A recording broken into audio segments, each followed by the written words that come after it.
Well, school districts suffer with perception problems, and we've earned those problems.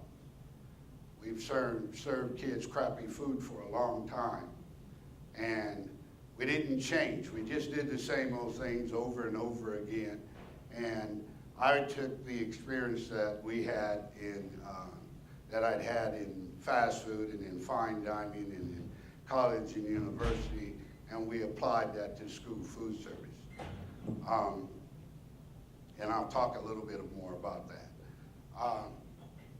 We talk about research, and research is important because always, whenever you do something like this, people say, well, that's great. You provided access, you're buying from local farmers, but is it having an impact on the children?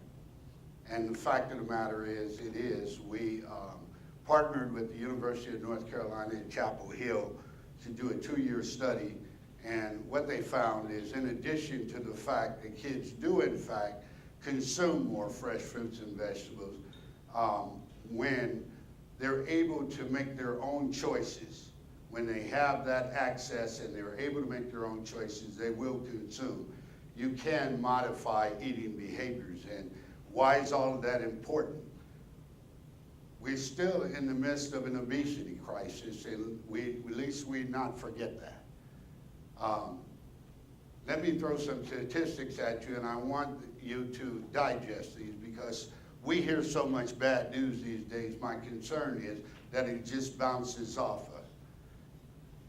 A child born in 2000, if we don't do something different than the way we have been feeding our children, will live a shorter lifespan than their parents before them. We've heard the statistic that 1 in 3 will have diabetes. And if you happen to be African American or Latino, that's 1 in 2. That means if my 2 sons happen to have 4 kids each, that 4 of those kids will have diabetes. This is serious stuff that I'm talking about and what we're here for.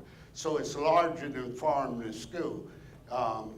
If we really solve the hunger problem, we'll solve the obesity problem because we won't have food deserts and we won't have people having to make a choice between the cheaper processed food or access to fresh fruits and vegetables or grass-fed beef or whatever else they may choose to eat.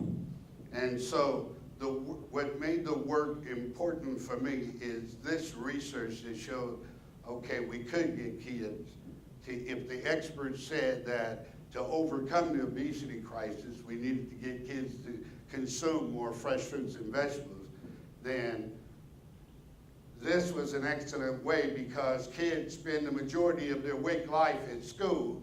They have access to breakfast and lunch and now even supper and snacks. So we can make quite an impact. And instead of waiting on the community to make the change or mom and dad who might be commuting for hours, they don't necessarily have to be poor. What we saw with the affluent is that kids were left to their own devices and they make poor choices.